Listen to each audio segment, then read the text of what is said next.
चाह কিছু দে বার গসে পাকে তাল খাজা গরিব নওয়াজের তাল হিরো মুর্শিদের তাল রাসূল করিমের তাল রব্বুল আলামিন সঙ্গে সঙ্গে স্বামীর দোয়ার ওসিলায় তার বিবির গুনাহকে maaf করে দেয়। স্বামী আজ আমি থাকতে আপনি বাগের আহার হয়ে যাবেন না গো, না না না, আমি বরং বাগের আহার হয়ে যাব। আপনি সুন্দর করে আপনার হুজুরকে, আমার হুজুরকে সুন্দর করে মেহমানদারি করিবেন। বুঝলেন না? বেগম বলে আমি আগে যাব, স্বামী বলে আমি আগে যাব। এই নিয়ে দুজনার তর্কাতর্কি শুরু হয়ে গেছে। বুঝলেন না? আমার পিরানে পীর দাস্তারগীর হযরত আব্দুল কাদের জিলানী দাঁড়িয়ে দাঁড়িয়ে এই দৃশ্যগুলো দেখছিলেন। এমন সময় কাছাকাছি গিয়ে ওই মুরিদকে বলে, মুরিদ রে, আমি পিরানে পীর, আমি দাস্তারগীর, আমি তোমার উপরে ভীষণ খুশি হয়ে গিয়েছি। আর আমি খুশি মানে আমার রাসূলুল্লাহ খুশি, আর রাসূল খুশি মানে আমার আল্লাহ পর্যন্ত সন্তুষ্ট হয়ে গিয়েছে। ওই মুরিদকে বলে, মুরিদ জিলানী তার পাশ থেকে হেঁটে হেঁটে যাচ্ছে, সঙ্গে সঙ্গে ওই হেলোটা হালটা বন্ধ করে দিয়ে হুজুরের সামনে গিয়ে কদমটা ঢুকিয়ে ধরে লুঠমো খায়, কদমটা ধরে চুমা দেয়, বুসা দেয়। হুজুর বলেন তুমি কে?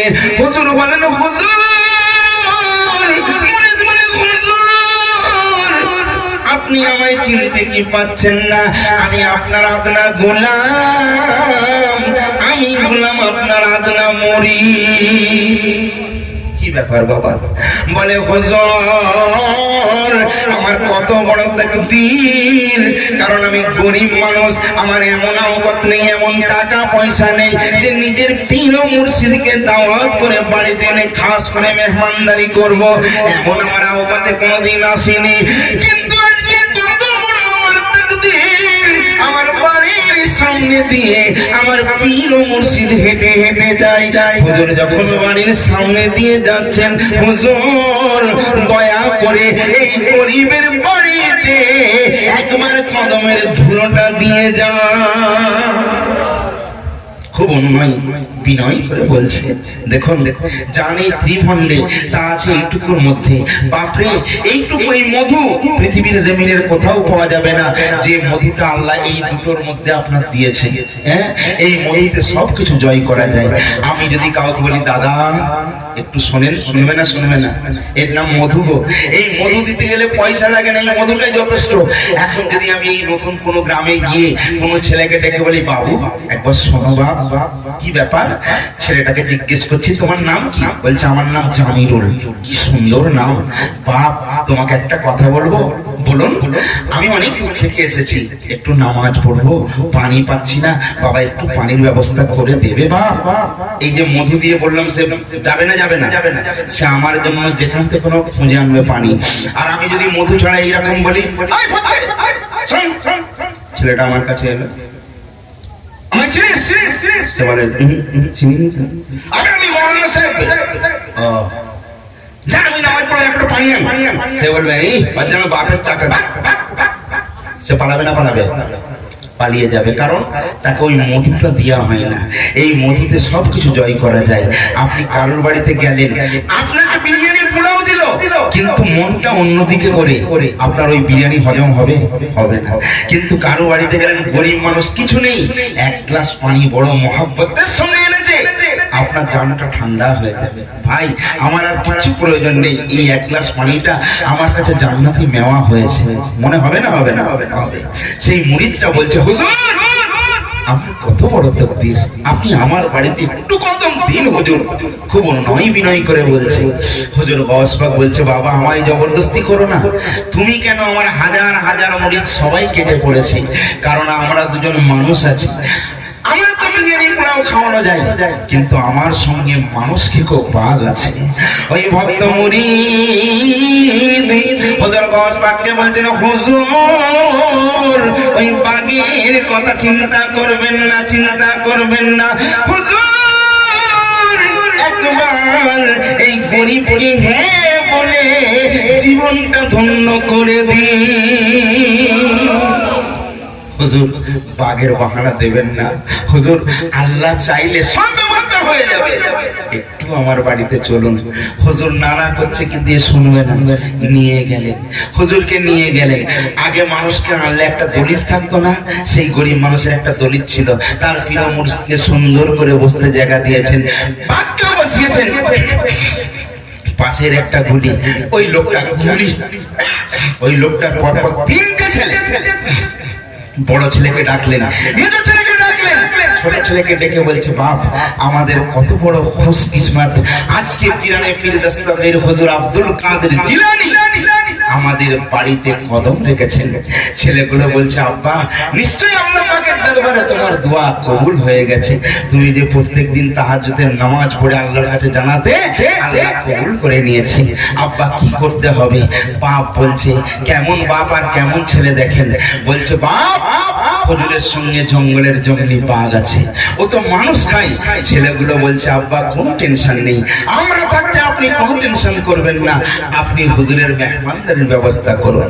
ভাইরে আমার এইবারে হুজুরের জন্য সমস্ত ব্যবস্থা হয়ে গেল। এমন সময় হুজুরের জন্য মুরিদের জন্য ভালো ভালো খাবার চলে এলো। বাঘটা এক সাইডে চুপটি করে বসে রয়েছে। সঙ্গে সঙ্গে দেখা যায় ওই লোকটার বড় ছেলে গোসল করে সুন্দর করে বাঘের সামনে যখন এলো, ওই বাঘটা করলো কি হালম করে ওই বড় ছেলেটাকে চির ফাড় করে জ্যান্ত জীবন্ত ছেলেকে খেয়ে নিল। এবারে হুজুর বলছে বাবা বিদায় দাও। মুরিদ বলে না হুজুর না, রাত রয়ে যান। রাতে বেলা খাবারের সময় মেজো ছেলেটা বাঘের সামনে চলে গেল, বাঘ খেয়ে নিল। এইবারে ফজরের নামাজ পড়ে হুজুর বলছেন বিদায় নেব। ওই ভক্ত মুরিদ বলেন না না না হুজুর অনেক কষ্ট করে এসেছেন, দুপুরের খানাটা খেয়ে যাবেন। দুপুর বেলা ছোট ছেলেটা বাঘের আহার হয়ে চলে গেল। এইবারে দুটো আড়াইটা তিনটে হয়ে গেছে। পিরানে পীর দস্তগীর বলছে বাপ এইবারে আমায় হাসি মুখে বিদায় দাও। ওই মুরিদ বলে হুজুর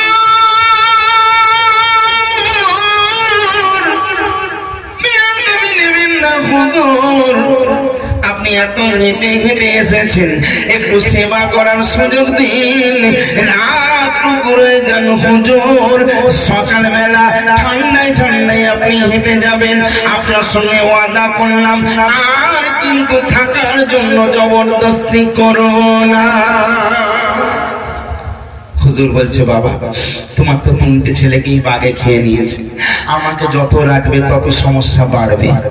মানে হুজুর ওই সব চিন্তা করবেন না, এইটা তো একমাত্র আমার ব্যাপার। হুজুর একবার আপনি হ্যাঁ বলে দিন। হুজুরের কদম ধরে কাঁদে।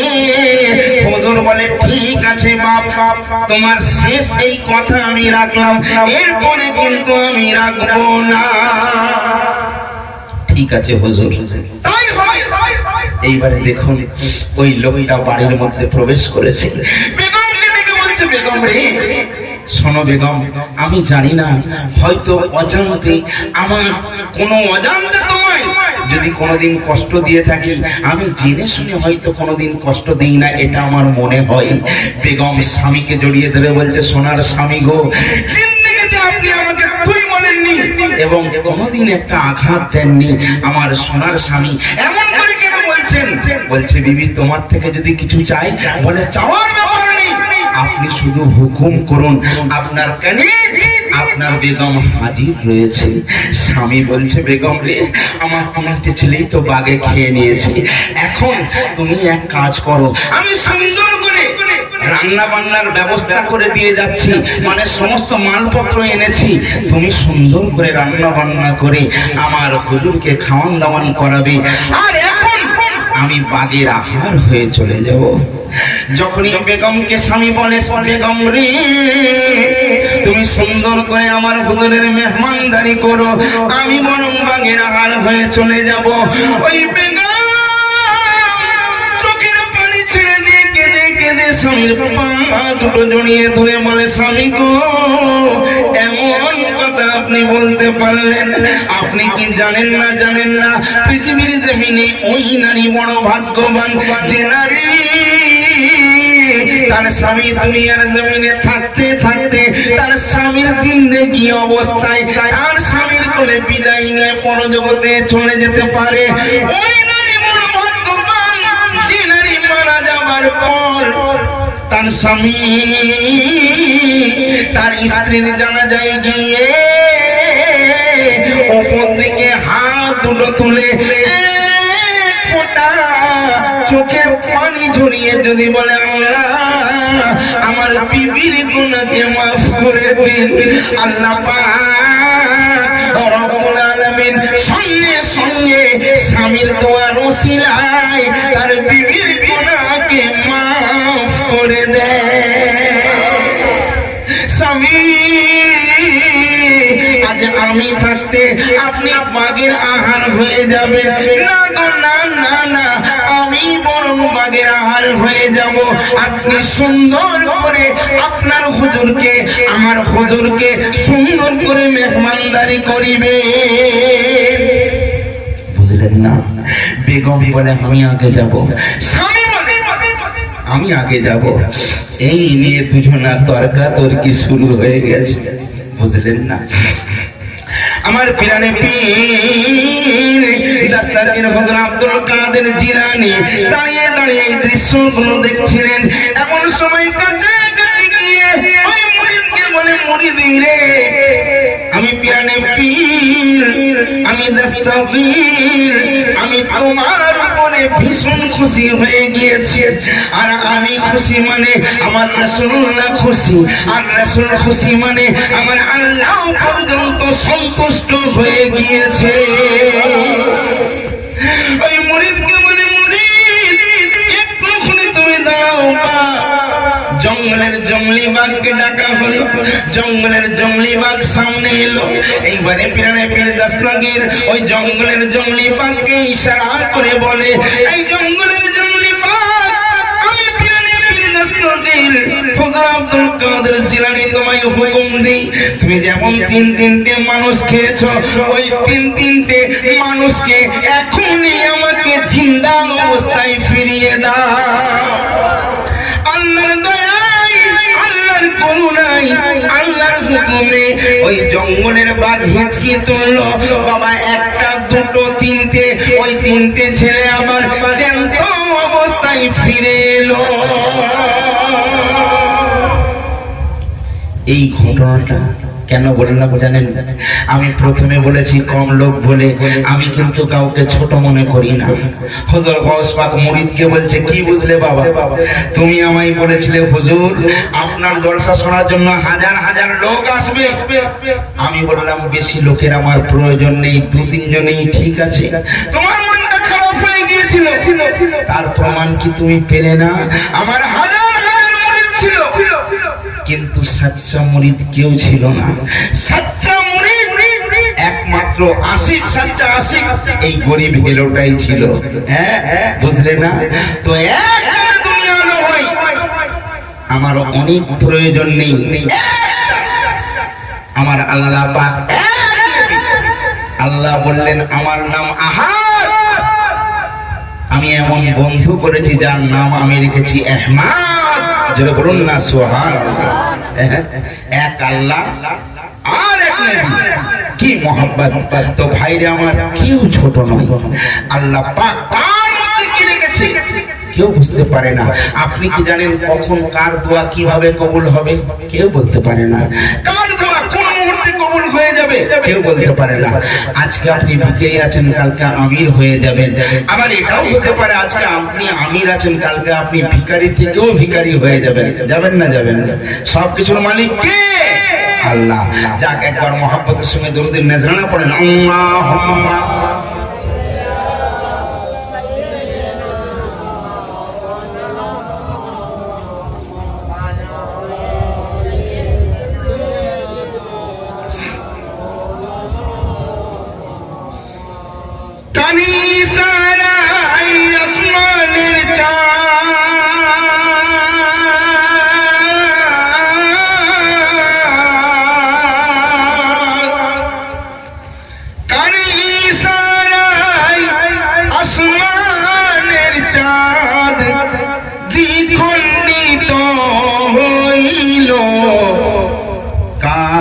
ছোঁয়ায় পথের কাকর কথা যে ওই বলিল, সে যে মোদের দয়ার নবী কমলিওয়ালা, তার ওপরে প্রাণটি ভরে জোরে জোরে পড়ুন সাল্লি আলা আল্লাহুম্মা।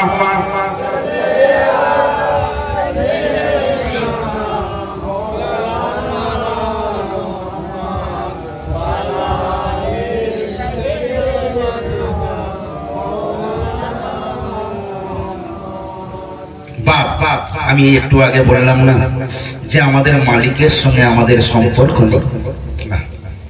সম্পর্ক কেমন জিনিস, একটা উদাহরণ দিয়ে আপনাকে বোঝাই।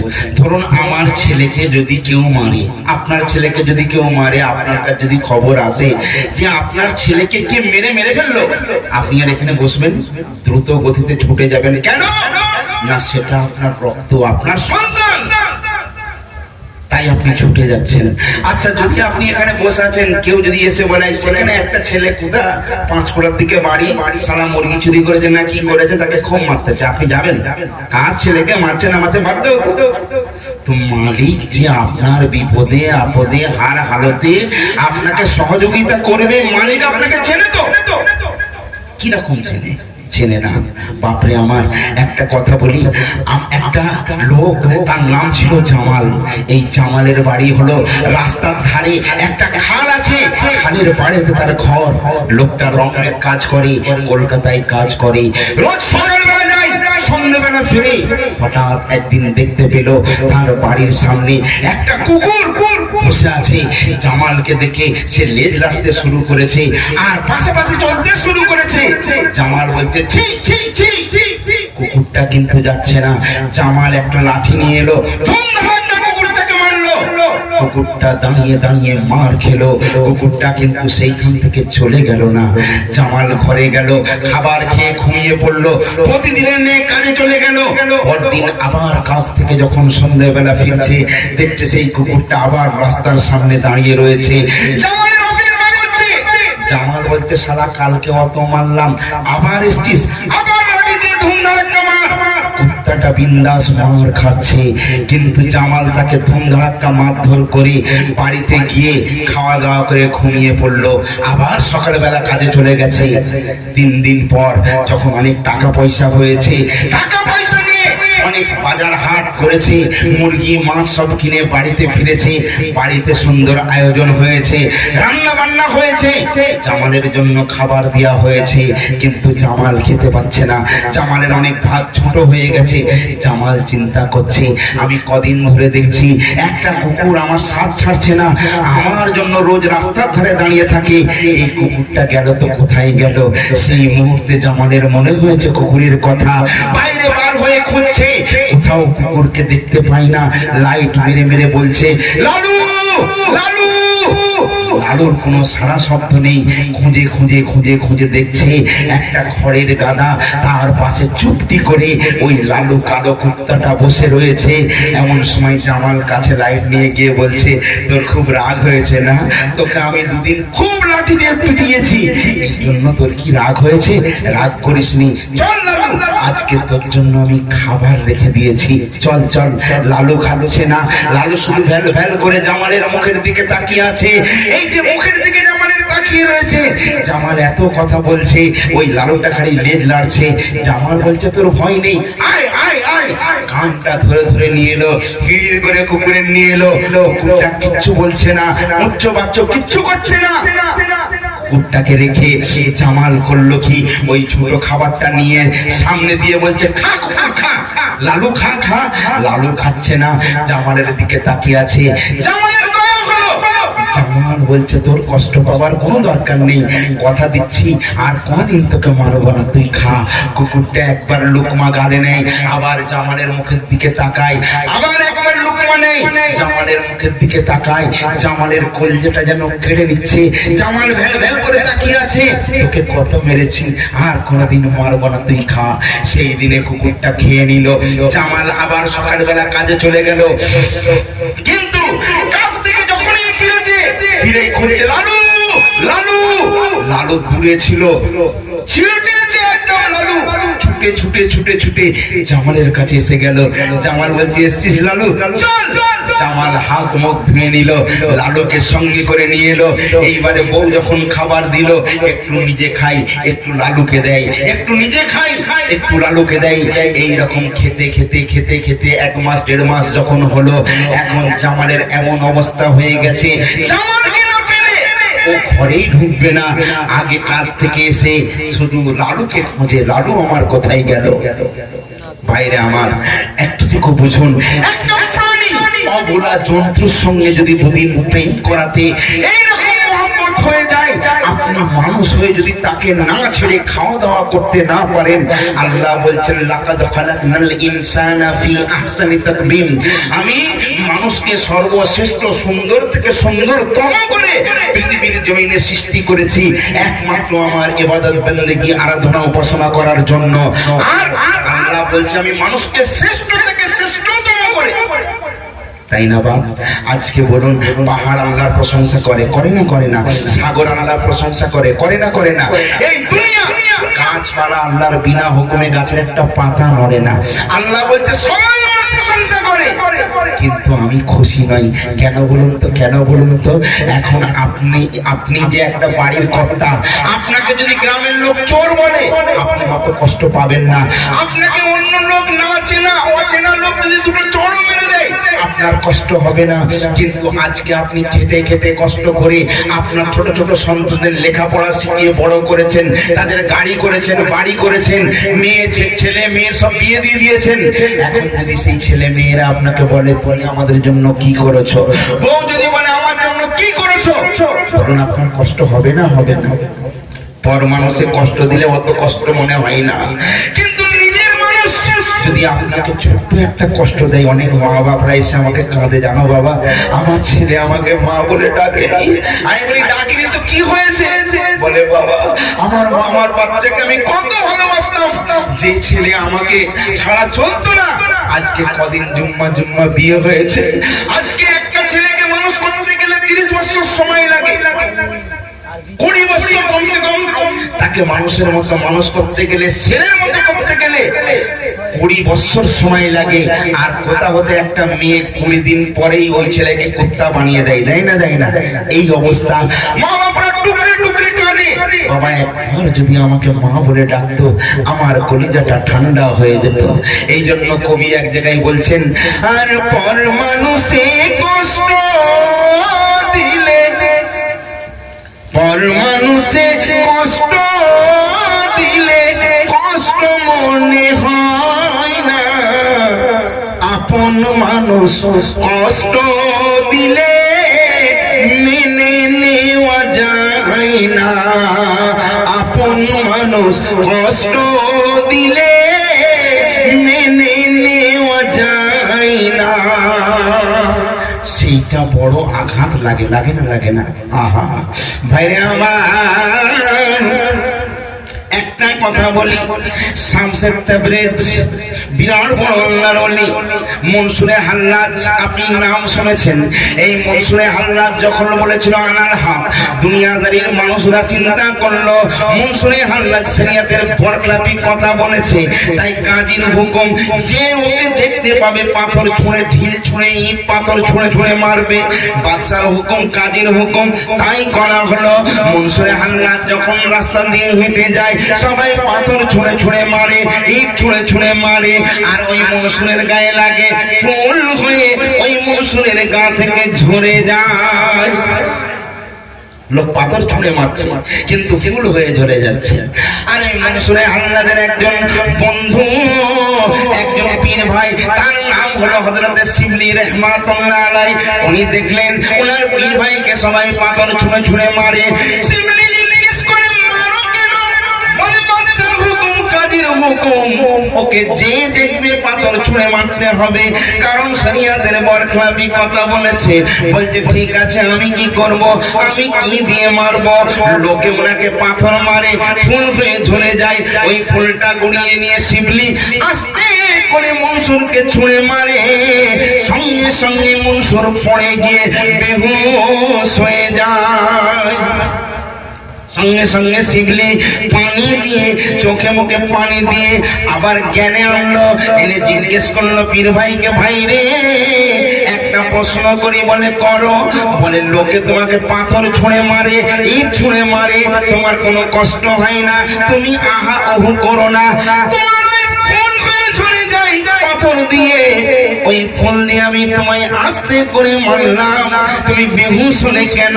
মনসুর বলেছিল, ভাই ওরা আমায় জানে না, চেনে না, এই জন্য ওদের হাজারো মান আমার গায়ে স্পর্শ হয় না, বরং ফুল হয়ে ঝরে যায়।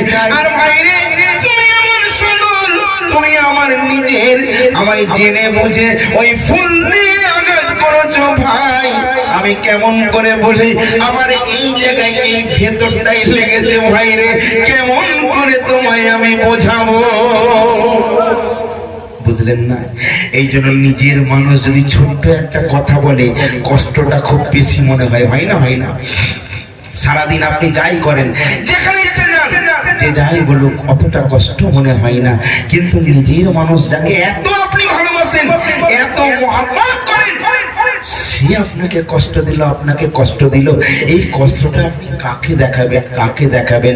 পৃথিবীর জমিনে একটা কথা মনে রাখবেন, পৃথিবীর জমিনে যদি জান্নাত আপনাকে পেতে হয়, জান্নাত কোথায় তালাশ করছেন? আপনি মক্কায় যাচ্ছেন, মদিনায় যাচ্ছেন, রাসূল পাক সাল্লাল্লাহু আলাইহি সাল্লাম বলে দিয়েছেন, এই জওয়ান যুবকরা শোনো, তোমার মা আর তোমার বাপ হলো কাবা, তোমার মা হলো মদিনা। জোরে বলুন না সুবহানাল্লাহ। কোন ছেলে যদি নিজের মা বাবার পায়ে একটা মহব্বতের চুম্বন দিয়ে দেয়, রাসূল পাক বলছেন ওটা মা বাপের কদমে চুম্বন দেওয়া নয়, বলকে জান্নাতের চৌকাটে চুম্বন দেওয়া হলো। জোরে বলবেন না সুবহানাল্লাহ। একটা বাপ একটা ছেলের কাঁধে হাত দিয়ে বলছে, বেটা বল, একটা প্রশ্ন আছে। বলে কি প্রশ্ন? বলে দুনিয়ার জমিনে সবচেয়ে শক্তিশালী কে? ছেলে বলছে, আব্বা আমি, আমার থেকে পৃথিবীতে শক্তিশালী আর কেউ নেই। বাপ বলছে, তোর এখন গাড়ি আছে, 4 চাকা আছে, অনেক কিছু ব্যাপার, এখন নিজেকে খুব শক্তিমান মনে করছিস, বিরাট শক্তিশালী, তাই না? বাপ মনে করলো ছেলে অহংকার করে বলছে। বাপ ছেলের কান থেকে হাতটা সরিয়ে নিল, বাপ একটু আগিয়ে চলে গেছে, আবার ফিরে এসে আর বলছে, আচ্ছা বাপ, পৃথিবীর জমিনে সবচেয়ে দুর্বল কে? ছেলেটা বলছে, আব্বা আমি, আমার থেকে দুর্বল আর কেউ নেই। বাপ বলছে, কেন? এই তো একটু আগে বললি যে পৃথিবীর জমিনে সবচেয়ে শক্তিশালী আমি, আবার এখন বলছিস পৃথিবীর জমিনে সবচেয়ে যদি কেউ দুর্বল হয় সেটা আমি, কারণ কি? তখন ছেলেটা বলছে, আব্বা তুমি বিশ্বাস করো, তুমি যখন তোমার মহব্বতের হাতটা আমার কাঁধে রেখে আমায় জিজ্ঞেস করেছিলে পৃথিবীর জমিনে শক্তিশালী কে, আমার মনে হয়েছিল যার কাঁধে তার আব্বার হাত রয়েছে, তার থেকে শক্তিশালী পৃথিবীতে আর কেউ নাই। এই জন্য আমি বলেছিলাম আমি সবচেয়ে শক্তিশালী। কিন্তু আব্বা বিশ্বাস করো, যখনই তুমি আমার কাঁধ থেকে হাতটা সরিয়ে নিলে, এখন মনে হচ্ছে আমার থেকে দুর্বল পৃথিবীতে আর কেউ নেই। বাপ বুকের মধ্যে ছেলেকে জড়িয়ে ধরলো, বলল, বাপ তুই বুঝেছিস, সোনা ভাইজান আমার, মা বাপের কদর আগে দিতে শিখুন। আপনি যতই নামাজ পড়েন, রোজা রাখেন, কলমা পড়েন, যাকাত দেন, যাই করেন, মা বাপের মনে যদি কষ্ট দেন, তাহলে আপনার ইবাদত বন্দেগী সব বিফল হয়ে যাবে। একটাও ইবাদত বন্দেগী আল্লাহর দরবারে গৃহীত হবে না। আহা, মা কি জিনিস! মায়ের দুধের এক ফোঁটা ঋণ কেউ পরিশোধ করতে পারবে না।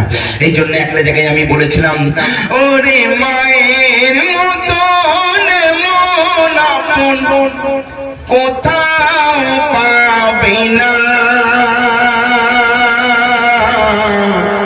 আর মা যে আমার জান্নাতের ঠিকানা, আর মা যে আমার জান্নাতের ঠিকানা। এই জীবন দিয়ে শোধ হবে না মায়ের দুধের দেনা, আর মা যে আমার জান্নাতের ঠিকানা। আপনার নবী আমার নবী দো জাহানের বাদশা একদিন সাহাবা হুজুরদের নিয়ে বসে রয়েছেন। সাহাবা হুজুররা এমন রাসূলকে মহব্বত করতেন, যদি কাফেররা তীর মারত আল্লাহর নবীকে সাহাবীরা সঙ্গে সঙ্গে সামনে গিয়ে আগিয়ে যেতেন, ওই তীরটা তার গায়ে লাগবে কিন্তু আমার রাসূলের গায়ে যেন বিন্দু মাত্র আঘাত না লাগে। সাহাবীরা এইরকম নবীকে ভালোবাসতেন। আল্লাহ রাসূলকে নিয়ে সবাই বসে রয়েছেন। রাসূল পাক আমার এমন একটা চেয়ারের মধ্যে বসে আসনের মধ্যে ওয়াজ করছেন। হঠাৎ রাসূল পাক দেখতে পেলেন একজন বৃদ্ধা মহিলা সেই মহিলা নিয়ে সামনে দিয়ে আসছেন আর লাঠি ধরে কুঁজো পিঠ কুঁজো ওই মানে লাঠি ধরে ধরে আসছেন। আল্লাহ রাসূল তাড়াতাড়ি উঠে পড়লেন। উঠে পড়ার পর এইখান থেকে ছুটে গেলেন। সাহাবী হুজুররা অবাক হয়ে গেলেন, ব্যাপারটা কি? আল্লাহ রাসূল ওখানে কথা বলছিলেন সিটে বসে, কিন্তু নিজের সিট ছেড়ে দিয়ে ছুটে গেলেন। ওই বৃদ্ধ মহিলার হাতটাকে ধরে ধরে আস্তে আস্তে আস্তে আস্তে আস্তে আস্তে স্টেজে তুলে নিয়ে এলেন। আল্লাহ রাসূল যেখানে বসেছিলেন গায়ে এমন একটা ওন্না ছিল, সেই ওন্নাটা ভালো করে সেইখানটাই মুছে দিচ্ছে, দিয়ে সেই মহিলাকে সেখানে বসালেন। আর আল্লাহ রাসূল দো জাহানের বাদশা নিচেই বসে গেলেন। সাহাবী হুজুররা ফরিয়াদ করছেন, বলছেন ইয়া রাসূলুল্লাহ, ইয়া হাবিবাল্লাহ, আপনাকে আমাদের জানের থেকে বেশি মহব্বত করি, বেশি ভালোবাসি। ইয়া রাসূলুল্লাহ, এই মহিলাটা কে যাকে আপনি আপনার পবিত্র আলখাল্লা পবিত্র রুমাল দিয়ে তার জায়গাটাকে মুছিয়ে দিয়ে তাকে সেইখানে বসিয়ে দিলেন, আর আপনি নিচেই বসে গেলেন? ইয়া রাসূলুল্লাহ, ব্যাপারটা কি? আল্লাহর রাসূল তখন বলেন, সাহাবী, ও আমার সাহাবীরা, অমন করে মহিলা মহিলা মহিলা বলো নাই, মহিলাকে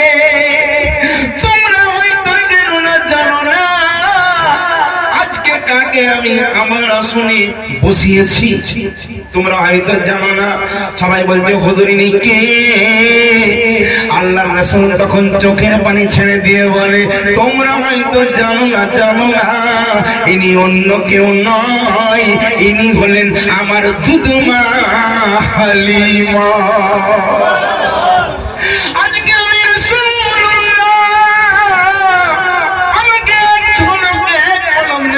জন্য মা আমার হাঁটতে পারে না, কিন্তু আমি রাসূলুল্লাহ যখন এখানে শুনেছি মা আমার থাকতে পারে না, কষ্ট করে হেঁটে হেঁটে আমি রাসূলুল্লাহকে প্রাণ ভরে দেখতে এসেছে। আহা, দাই হালিমা বসে রয়েছেন, আল্লাহ রাসূলের পায়ের কাছে বসে রয়েছেন। আল্লাহ রাসূল বলছে, হে আমার সাহাবীরা, আজকে আমি আজকে যা কথা আমার মা বলবে, মাকে বলছে, মা গো, তোমার কিছু কথা তুমি বলো না মা, আমার ছোটবেলার কথা মনে আছে। আম্মা জান হালিমা আল্লাহর রাসূলকে মুহাম্মদের একটা চুম্বন দিয়ে বলছে, সোনার মুহাম্মদ রে, আমি কি সেই দিনের কথা বলতে পারি? সবাই আম্মা জান হালিমার মুখের দিকে তাকিয়ে আছে, আল্লাহর রাসূল ভেলভেল করে তাকিয়ে রয়েছেন। আম্মা জান হালিমা বলছেন, সোনার মুহাম্মদ, একটা সময় আমরা খুব গরীব ছিলাম। মক্কার একটা প্রথা ছিল, মক্কায় যদি কোনো বাচ্চা ভূমিষ্ঠ হতো, সেই বাচ্চা মা বাপ রাখতো না, সেই বাচ্চাকে ভিন ভিন রাজ্য থেকে বিভিন্ন দাইমারা এসে ওই বাচ্চাটাকে 6 মাস 1 বছরের জন্য নিয়ে যেত। তারা লালন পালন করত, তার বিনিময়ে টাকা পয়সা অর্থ তারা পেত। আমি আর আমার স্বামী আল্লাহ রাসূলকে বলছে, যেদিন রাসূলের পাক সাল্লাল্লাহু আলাইহি সাল্লাম আরবের সরজমিনে মক্কার ভূমিতে জন্ম নিয়েছিলেন, সেই দিনে শত শত ছেলের জন্ম হয়েছিল। খবর পেয়ে দেশ বিদেশ থেকে বিভিন্ন দাইমারা ছুটে ছুটে যায়। প্রথম থেকে একটা রিয়াজ ছিল, সবাই কিন্তু তেলো মাথায় তেল দেয়, রুকু মাথায় কেউ দেয় না, দেয় বা কেউ দেয় না। দাইমারা সব যখন পৌঁছে গেল, গিয়ে দেখছে কে বাদশার ছেলে, কে বড় লোকের ছেলে, কে আমিরের ছেলে, কে উজিরের ছেলে, যে জমিদারের ছেলে, ওদের বাচ্চাগুলো নিয়ে নিল, কারণ তাতে অনেক পয়সা বেশি পাওয়া যাবে। কিন্তু আল্লাহর নবী, বাফারা নবী আম্মা জান আমিনার গর্ভে যখন জন্ম নিলেন, আল্লাহ রাসূলের আব্বা জান তখন ছিল না। আল্লাহ রাসূল গরীব বলে কেউ তার পাশে ঘাসেনি, কিন্তু গায়ে হালিমা বলছে, সোনার মুহাম্মদ রে, আমরাও খবর পেয়ে মক্কায় রওনা হয়েছিলাম, কিন্তু আমাদের উটটা ছিল খুব দুর্বল, সে হাঁটতে পারে না। অনেক কষ্ট হেঁটে হেঁটে যখন যাচ্ছি, দেখলাম মক্কার সমস্ত দাইমারা ওই কাফের অনেক দূরে চলে এসেছে। আমায় জিজ্ঞেস করছে, হালিমা তুমি কোথায় যাবে? হালিমা বলছে, তোমরা যেখানে গিয়েছিলে আমিও সেখানে যাচ্ছি। সব দাইমারা বলছে যাওয়াটা বেকার হবে, কারণ আর কোনো সন্তান নেই। মক্কার জমিনে যত ছেলে ছিল সমস্ত ছেলেদের আমরা নিয়ে চলে এসেছি। হালিমার মন মানছে না। হালিমা বলছে, এত কষ্ট করে এলাম, পাই আর নাই পাই, কমসে কম মক্কাতে একটু ঘুরে আসি। কাছে বেশি পয়সাও ছিল না, একটা জায়গায় উঠকে রাখলো। সেখানে হালিমার স্বামী বসে আছে। হঠাৎ আম্মাজান হালিমা দেখতে পেলেন তার উটটা দ্রুত গতিতে ছুটেছে। চিন্তা করলো ব্যাপারটা কি, আমার উটটা ছুটছে, কোথায় ছুটছে? ঘোড়া উট ন্যাংলাতে ন্যাংলাতে ছুটেছে। হালিমা ছুটেছেন। হালিমা বলছে, সোনার মোহাম্মদ তারপর কি হলো জানো? আমি গিয়ে দেখলাম একটা লম্বা মতো বাড়ি, সেইখানে আকা মুস্তফা আম্মাজান আমিনা শিশু নবী মুস্তফাকে নিয়ে বসে রয়েছেন আর দরজার দিকে তাকিয়ে রয়েছে। আর দাই হালিমা দেখছেন, দাই হালিমার জরা দীর্ণ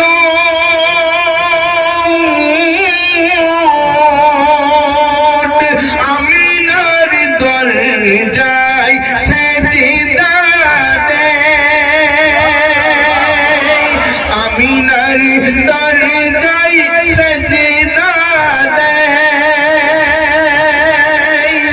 আম্মাজান আমিনা যখন শিশু নবী মুস্তফাকে নিয়ে বসে রয়েছেন, আম্মাজান হালিমা এক ঝলক রাসূলের সঙ্গে চোখে চোখে দিদার হয়ে গেল। জোরে বলুন না সুবহানাল্লাহ। তখন আম্মাজান হালিমা বলছেন, দাই হালিমা বলে আমিনা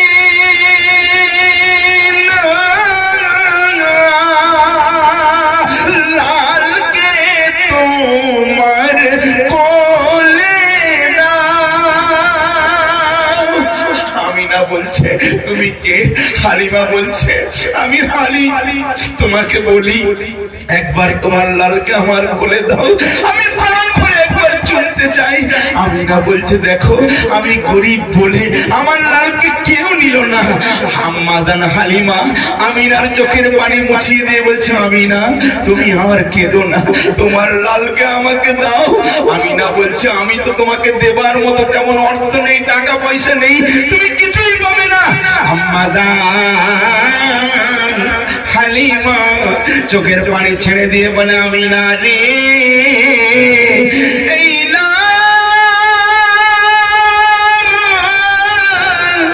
যদি একবার বুকে পাই, লাগবে না সোনা চাঁদি সোনা খাজানা, একবার দাও না তোমার নালকে, একবার আমি হালিমা আমার বুকে দাও না। আম্মাজান আমিনাও কাঁদে, হালিমাও কাঁদে। আল্লাহর রাসূল হালিমার দিকে তাকিয়ে রয়েছে। আবার হালিমা শিশু নবী আল্লাহর রাসূলের দিকে তাকিয়ে বলছে, সোনার মোহাম্মদ তারপরে কি হলো জানো? সাহাবারা অবাক হয়ে শুনছেন। হালিমা বলছেন, তারপর তোমাকে যখন তোমার আম্মাজান আমার কোলে দিল, তারপরে কি হলো? চড়ে যেই উটের পিঠে শিশু নবী মুস্তফাকে নিয়ে আম্মাজান হালিমা যখন উটের পিঠে চললো, উট তো খোঁড়া দুর্বল, চলতে পারে না, কিন্তু আশ্চর্য ব্যাপার, চড়ে যেই উটের পিঠে সেই উট ছোটে সবার আগে, জোরে বলো। আর চড়ে যেই উটের পিঠে সেই উট ছোটে সবার আগে। যত কাফেলা অনেক আগে চলে গেছিল, ধরুন এখান থেকে কলকাতায় চলে গেছে, তাদেরকে ওভারটেক করে আম্মাজান হালিমার ছুটে চলেছে।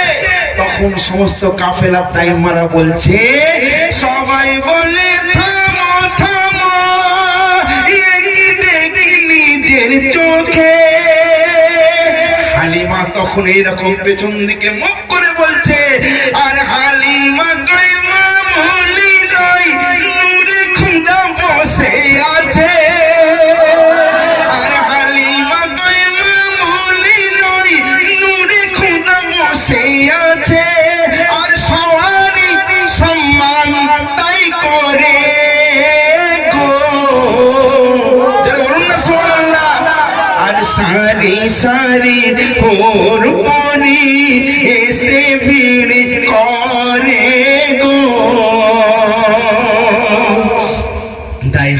বলছে, ও সোনার মোহাম্মদ, তারপরে আমি যখন সামনে এলাম, যখন আমার দেশে আমি ফিরে এলাম, সেই সময় খরা ছিল, বৃষ্টি হয়নি 5 বছর, সবাই পাগল পারা হয়েছিল, মাটি খারাপ হয়ে গিয়েছিল।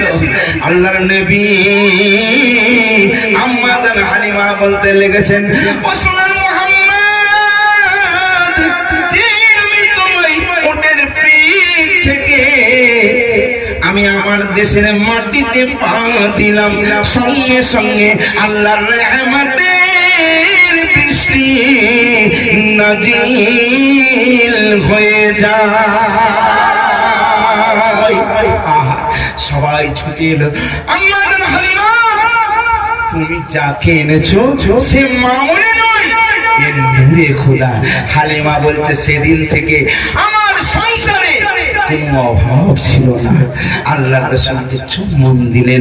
রাসূল পাক আমার বললেন, এ হলো আমার মা আম্মা জান হালিমা।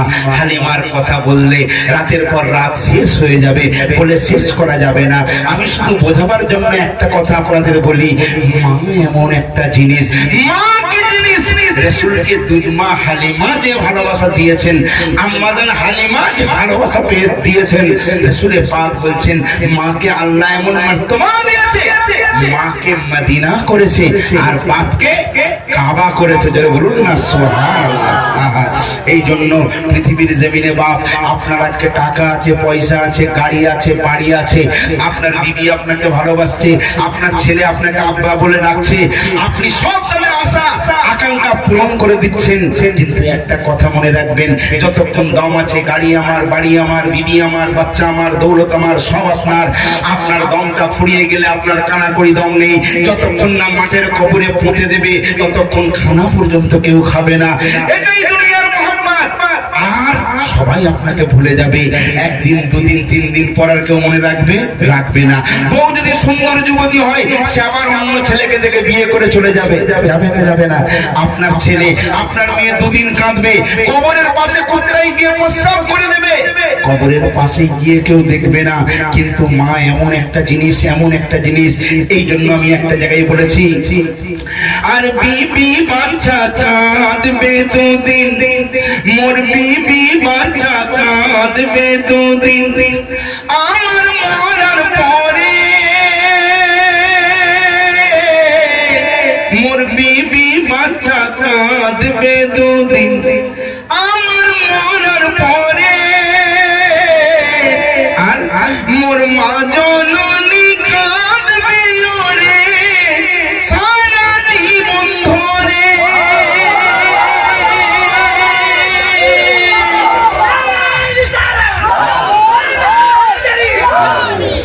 মোর বিবি বাচ্চা কাঁদবে 2 দিন, আমার মরার পরে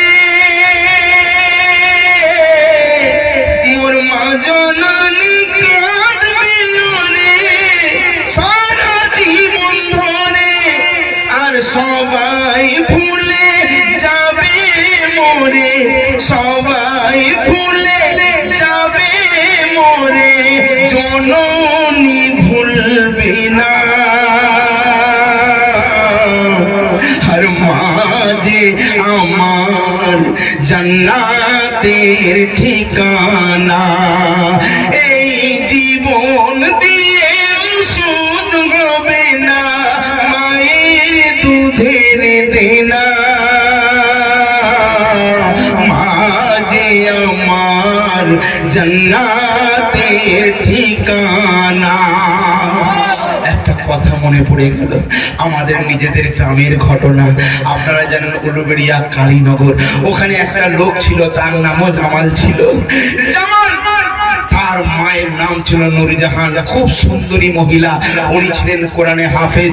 ওনার একটা মৌলানা সাহেবের সঙ্গে বিয়ে হয়েছিল। মৌলানা একদিন ওয়াজ করতে গেছে বারাসাতে, হঠাৎ গাড়ি অ্যাক্সিডেন্টে সে মারা যায়। এই নূরজাহানের গর্ভে তখন বাচ্চা। নূরজাহান চিন্তা করলো, মেয়ের একবারই বিয়ে হয়, আমার স্বামীর নিশানি তো আমার মধ্যে আছে, আমি তাকে নিয়ে আমার বাকি জীবনটা শেষ করে দেব। অনেক বিয়ের অফার এলো, নূরজাহান সবাইকে প্রত্যাখ্যান করলো। আস্তে আস্তে বাচ্চাটা ভূমিষ্ঠ হলো, ছেলেটার নাম রাখলো জামাল। এই জামাল আস্তে আস্তে বড় হয়।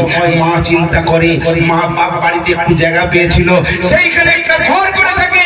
মা কোরআনে যেহেতু হাফেজ, ছেলে মেয়েদের আরবি পড়াতো, আরবি পড়াতে এই ছেলেটাকে আস্তে আস্তে আস্তে আস্তে লেখাপড়া শিখিয়ে বড় করতে থাকে। ছেলেটাকে উপযুক্ত তৈরি করলো। ছেলেটার বিরাট জায়গায় বিয়ে হয়ে গেল। একদিন ছেলে তার বইয়ের, ওই আপনাকে বললাম না, একটা ছেলেকে মানুষ করতে আপনার 20 বছর লেগেছে, আর একটা মেয়ে এসে আপনার ওই ছেলেকে 20 দিনে কুত্তা বানিয়ে নিয়েছে। তো এইরকম আকসার হচ্ছে। এইবারে ওই ছেলেটার যখন বিয়ে হলো, একদিন তার বইয়ের কথা শুনে মাকে বলছে, মা তুমি নাকি ভিক্ষা করো। মা বলছে, যা বাবা, আমি আবার কবে ভিক্ষা করলাম? বলে তুমি লোকের বাড়িতে কেন? বলে কি আমি তো লোককে, মেয়ে ছেলে মেয়েদের কোরআন শরীফ পড়াই। কেউ কোরআন শরীফ ধরলে কেউ মিষ্টি দেয় না, কেউ মিষ্টি দেয়, কেউ শাড়ি দেয়, উস্তাদকে দেয় না। যেহেতু আমাদের এখানে পড়িয়েছে, কোরআন শরীফ ধরেছে, তাই একটা শাড়ি দিয়েছে বা একটা মিষ্টি দিয়েছে। ছেলে বলছে না, এটা ভিক্ষা নিও। আমার শ্বশুর শাশুড়ি বলছিল, বুঝতে পারছেন না, আমার বউ বলছিল, এটা আমার প্রেস্টিজ থাকে, তুমি কারোর থেকে ভিক্ষা নেবে না, কাউকে পড়ানো লাগবে না। মা বলছে, বাবা আমি তো কোরআনে হাফেজ, আল্লাহ রাসূল বলেছেন, আল্লাহ বলেছেন তুমি নিজে যেটা জানো অন্যজনকে সেটা শিক্ষা দাও। আমি যেহেতু জানি আমার কাছে সবাই শিখতে চাইছে, আমি কি শিক্ষা দেব না? বলে না না, তোমাকে যেতে হবে না। মা বলছে, তুমি আমার একমাত্র ছেলে, তুমি আমার একমাত্র ছেলে, তুমি যখন বলছো তাহলে আমি আর কোথাও যাব না, এটাই আমার শেষ। আজকে একজন কোরআন শরীফ ধরবে আর তাকে ধরিয়ে তাকে বলে আসবো আমার ছেলে বলেছে, আমি আর যাব না। বললো না তুমি যাবে না। বলে বাবা, লাখ টাকা জোবানের দাম, লাখ টাকা, আমি যখন জোবান দিয়েছি আমাকে যেতেই হবে। এই কথা বলেই মা জোর করে গেছে। তারপর দিন থেকে ছেলে আর কথা বলে না, মাকে মা বলে ডাকে না। একদিন, দুদিন, 4 দিন, 5 দিন, 1 সপ্তাহ, 2 সপ্তাহ হয়ে গেল। মায়ের সঙ্গে ছেলের কোনো কানেকশন নেই। পাড়ার মেম্বাররা থাকে, একটা মেম্বার তার নাম আসগার, গিয়ে বলছে, কি ব্যাপার জামালের মা, তোমার মনটা মরা মরা, কি ব্যাপার, খাওয়া দাওয়া নেই? কাঁদতে কাঁদতে মা বলছে, বাবা আমার একমাত্র ছেলে, যাকে আমি নিজে সব আয়েশারাম ত্যাগ করে আজকে কষ্ট করে লালন পালন করে বড় করেছি, সেই জামাল আমার সঙ্গে কথা বলেনি, এই জন্য আমার খুব কষ্ট। বলে তাই কথা বলে না? তোমার ছেলে এইটা তো করা উচিত না। এইবার ওই মেম্বার গিয়ে জামালকে বলল, তুমি তোমার মায়ের সঙ্গে কথা বলোনি, এটা তো ঠিক নয়, মাকে কষ্ট দেওয়া ভালো না। সঙ্গে সঙ্গে জামাল মায়ের কাছে তেড়ে গিয়ে বলছে, কি তুমি আমার মায়ের নামে বিচার দিয়েছো? বেরো ওখান থেকে, দূর হয়ে যাও, তুমি আমার ঘরে থাকবে না। এইরকম চিল্লা চিল্লি করতে করতে গ্রামের লোকজন ভর্তি হয়ে যায়। তখন মা বলছে, বাবা জামাল, আমার জন্য তোর একটু কষ্ট হয় না? আমায় দূর করে তাড়িয়ে দিলি, তুই ভুলে গেলি 10 মাস 10 দিন তোকে গর্ভ যন্ত্রণা সহ্য করে জন্ম দিয়েছি, আজকে তুই এই কথা বললি? জামাল বলছে, জন্ম দিয়েছো তুমি, আমার বাবার সঙ্গে ফুর্তি করেছো, আমি হয়ে গেছি। মা বলছে, আস্তাগফিরুল্লাহ, নিজের মায়ের সামনে নিজের মায়ের নিয়ে এইরকম কোন সন্তান কথা বলতে পারে না। আমি যে 10 মাস 10 দিন এত কষ্ট জ্বালা যন্ত্রণা সহ্য করে তোকে রেখেছিলাম, এটা আমার কোনো কষ্ট হয়নি। বলে কিসের কষ্ট আবার? মা তখন বলছে, গ্রামের লোকের সামনে তোমরা জেনে রাখো, জামাল ও বেশি দিন নয়, 1 মাস যদি একটা নতুন গামছা পেটে বেঁধে রাখে, তাহলে আমি বলছি আমাকে জিন্দেগিতে খাওয়া দাওয়া দেওয়া লাগবে না, আর আমার দুধের ঋণ থেকে ওকে মুক্ত করে দেব। জামাল বলল, সবার সামনে কথা দিচ্ছ তো? বললো হ্যাঁ। সঙ্গে সঙ্গে জামাল চলে গেল একটা কাপড় দোকানে, একটা ছোট্ট গামছা কিনে নিয়ে এলো। ভাই গামছা 50 গ্রাম ভারী ওজনের, তাই না? এই গামছা নিয়ে জামাল সবার সামনে মাকে বলছে, কি করতে হবে? বলছে, তুমি পেটে বেঁধে নাও, খুলবে না, 1 মাস যদি রাখতে পারো তাহলে আমি মনে করব তোমাকে আমি মাফ করে দেব, কোনো ব্যাপার নেই। জামাল সবার সামনে বলল, দেখো আমি 1 মাস, কোনো ব্যাপার নেই বলে গামছাটা বেঁধে নিল। ভাইরে আমার, দেখবেন আপনার পায়ে যদি ছোট্ট একটা কাঁটা ফোটে, 1 দিন 2 দিন 3 দিন পর আপনি পাটা ফেলতে পারেননি, কত ব্যথা হয়, কত কষ্ট হয়, কত যন্ত্রণা হয়, তাই না? এইটুকু কাঁটা ফুটেছে বলে আজকে জামাল যখন ওই পেটে গামছাটা বাঁধলো, 1 দিন গেল, 2 দিন গেল, 4 দিন গেল, 5 দিন গেল, আর জামাল চলতে পারে না। একদিন জামাল ঘরে এসেছে, ঘরে আসার পর দেখছে ঠান্ডার সময় রাত 7টা 8টার সময় সবাই ঘর বন্ধ করে শুয়ে পড়েছে, কিন্তু জামাল বাড়ি এসে দেখছে রাত 1টা বেজে গেছে। তার বউ জেগে রয়েছে। জামাল বাড়িতে ঢুকে বলছে, কি ব্যাপার এখনো জেগে আছো? বউ বলছে, দেখতে পাচ্ছ না আমার ছেলে 3-4 দিন জ্বর হয়েছে, আমার ছেলে ঠিক মতো ঘুমাতে পারেনি, বারবার প্রস্রাব করে দিচ্ছে, বারবার পায়খানা করে দিচ্ছে, যতবার পায়খানা করছে, যতবার প্রস্রাব করছে, ততবার আমি পাল্টে পাল্টে দিচ্ছি। তুমি তো বাপ, তুমি কি বুঝবে? তুমি তো জন্ম দিয়ে আজাদ হয়ে গেলে, কিন্তু মানুষ তো আমাকে করতে হয়, আমি যে মা, আমি কেমন করে ঘুমোই। জামাল যখন বইয়ের কথাগুলো শোনে আর কলিজায় আঘাত দেয়, তাই তো আমার মাও রাতের পর রাত, দিনের পর দিন আমার জন্য কষ্ট করেছে, আমার মায়ের জীবন যৌবন সব শেষ করে দিয়েছে আমার জন্য লেখাপড়া করিয়েছে, মা না খেয়ে উপবাসে দিন কাটিয়ে দিয়েছে, আমাকে কোনোদিন কষ্ট দেয় না। আমি মায়ের কষ্ট তো বুঝতে পারিনি, আজকে আমি হাঁটতে পারছি না, এত ব্যথা। জামালকে বলছে, তোমার কি হয়েছে? বলছে, বিবি রে, আমার মাকে বলেছিলাম আমি 1 মাস গামছা পরে থাকবো, আজকে 3 দিন মাত্র হয়েছে, আমার পেটটা এত ভারী হয়ে গেছে, আমি আর গামছাটা রাখতে পারি না। আমার মা আমাকে 9 মাস 10 মাস এত কষ্ট করে জন্ম দিয়েছে, আমার মায়ের সেই কথা ভুলে গেছে। ভাইরে আমার জামাল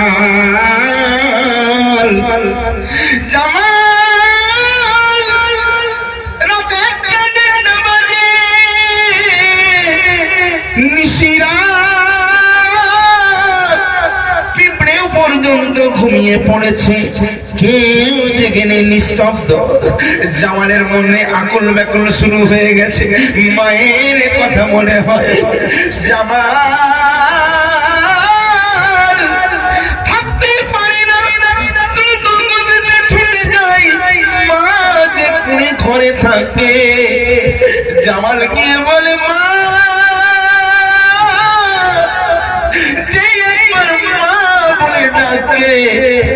জামালের মা সঙ্গে সঙ্গে জামালের মা ছুটে আসে। জামালের মাকে জড়িয়ে ধরে, জামালের মা জামালকে জড়িয়ে ধরে। জামাল জিজ্ঞেস করে, মা গো, এখন তো কেউ জেগে নেই, একটা পশু পক্ষী পিঁপড়ে পর্যন্ত কেউ জেগে নেই, মা গো,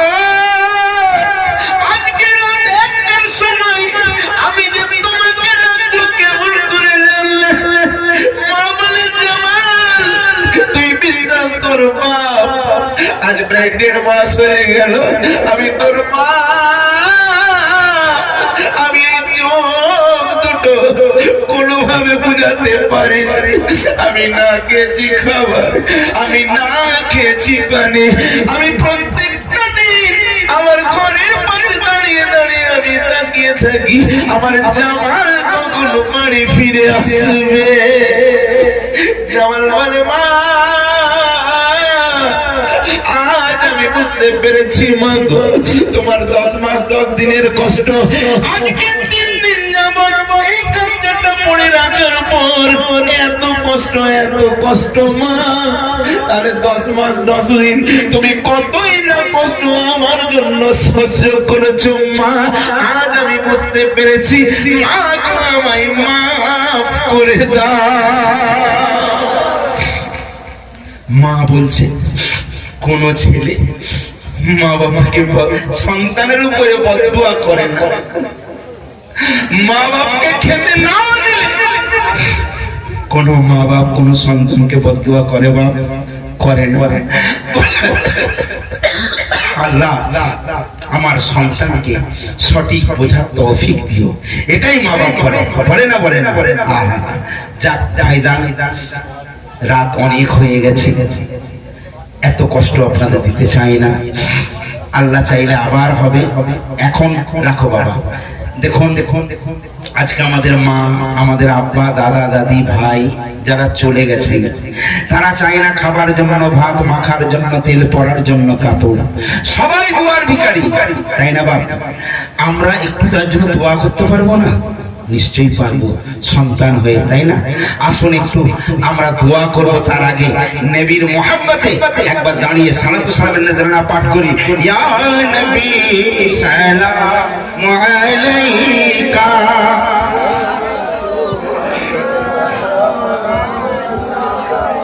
ইয়া হাবিবি সালাম,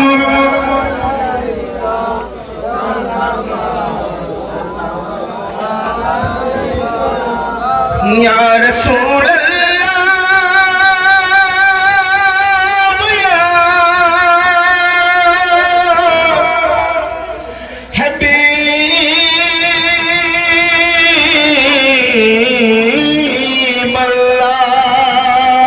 হাবিবাল্লাহ আযানে শুনি আপনার নাম কলিমায় পড়ি আপনার নাম নামাজে আপনাকে সালাম আপনি যে নূরে মুজাসসাম ইয়া নবী সালাম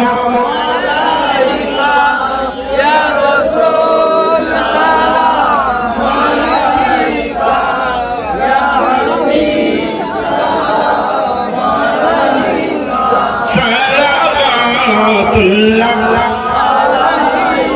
ইয়া রাসূলুল্লাহ চাহিনা জান্নাতের আরাম চাহিনা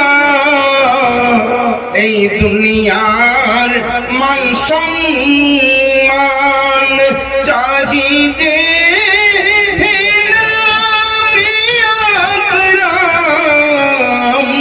পাই যেন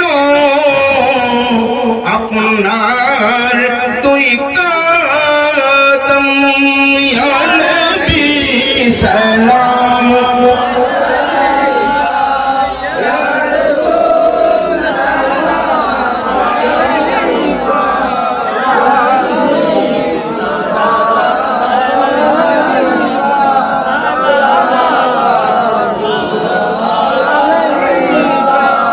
ইয়া রাসূলুল্লাহ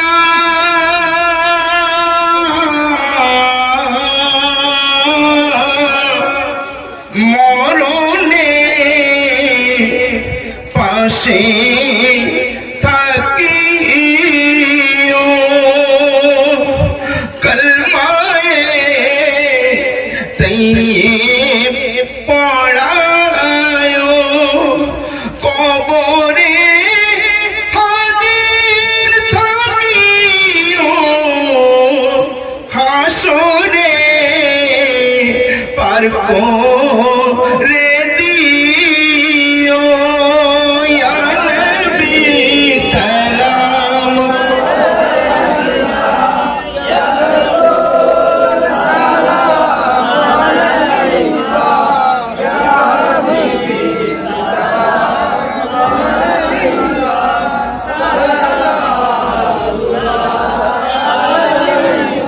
ইয়া রাসূলুল্লাহ হে নবী রসূলে আকরাম মোরা যে আপনারি গোলাম কি দেব আপনারি নাম এই নপাড়া হতে পাঠালাম মোদের মোহাব্বতের সালাম ইয়া নবী সালাম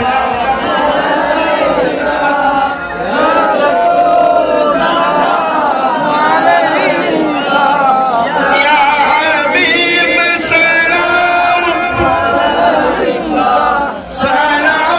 সালাওয়াতুল্লাহ বসে যান ইয়া রাসূলুল্লাহ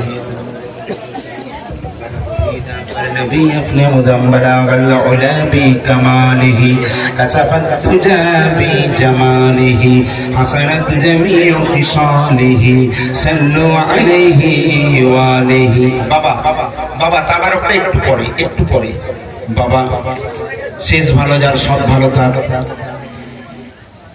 আজ আছি কাল নাও থাকতে পারি তাই না বাপ হায়াত মওতের মালিক কে আল্লাহ আমরা যা কিছু আলাপ আলোচনা করেছি আমরা দোয়া করব, দোয়ার পরে তাবারক নিয়ে আপনারা যাবেন।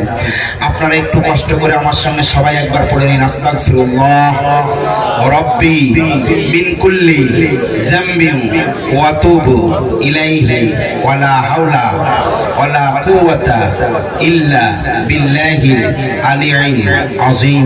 একবার দরুদ শরীফ, আল্লাহুম্মা সাল্লি আলা সাইয়্যিদিনা মাওলানা মুহাম্মদ ওয়া আলা আলিহি।